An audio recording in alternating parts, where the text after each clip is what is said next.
Vim comentar o caso da Lara Nesteruk se a gente fosse fazer um planejamento patrimonial. Diante de várias repercussões que foram aparecendo do caso, eu vou me apegar naquilo que a gente tem de concreto.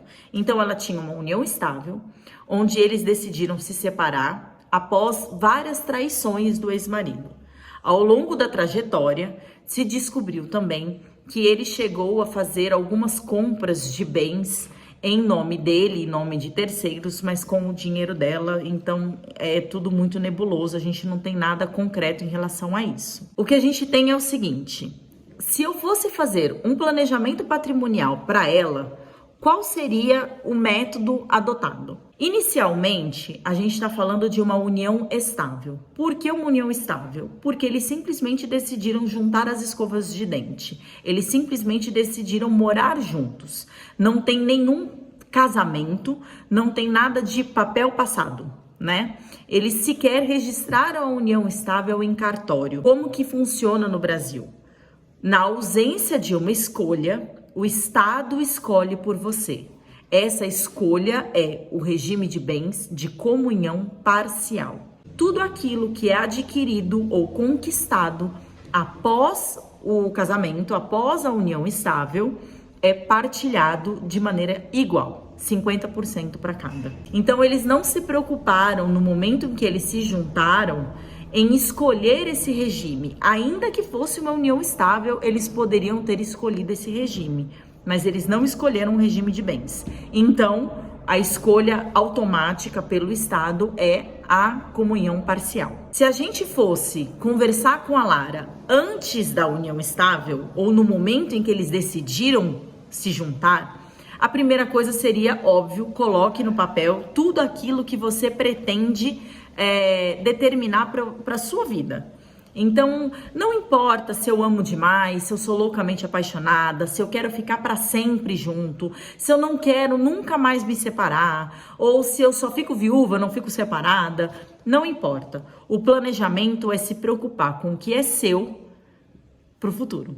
A minha recomendação seria, inicialmente, diante do cenário que a gente tem, onde ela é uma pessoa influencer, onde ela é uma pessoa que tem um potencial muito grande de crescimento financeiro, seria a separação total de bens.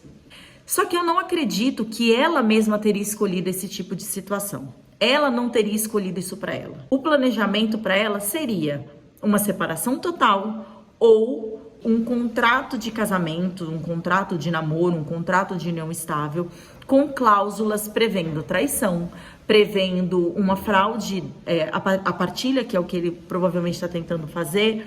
Então, assim, a gente tenta se proteger da melhor forma. Só que como a gente está simplesmente amando e nunca vai imaginar que aquilo vai acontecer com a gente, eu acredito que ela jamais teria escolhido esse tipo de situação lá atrás. Hoje, o cenário não foi feito nada, existe uma comunhão parcial de bens. E agora? E agora vai partilhar. Não tem nada hoje que impeça a partilha igualitária dos bens. Ah, mas ele traiu. Não tem nada que impeça isso. A traição, ela pode ser usada depois, posteriormente, para eventualmente, se comprovado dano psicológico, pedir uma indenização por danos morais.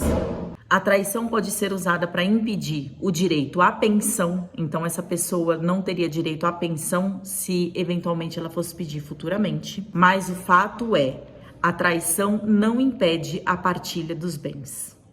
Então, resumindo, o caso da Lara é um caso de ausência de planejamento, mas que talvez, no caso dela, o planejamento não fosse fazer uma diferença muito grande.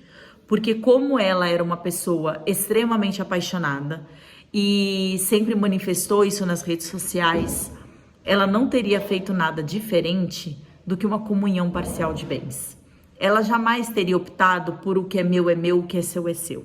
Eu não vejo isso neste caso. Por mais que houvesse um planejamento, o planejamento sempre englobaria a união do casal e sempre seria alguma coisa equilibrada no sentido de divisão de bens. Ela não teria aquele perfil de que usaria o planejamento para proteger dele especificamente do seu companheiro, o planejamento ele é importante para muitos outros aspectos. Então, ele é importante para proteger de terceiros, ele é importante para proteger do Estado, inimaginável, mas nesse caso, ele não conseguiria protegê-la do companheiro.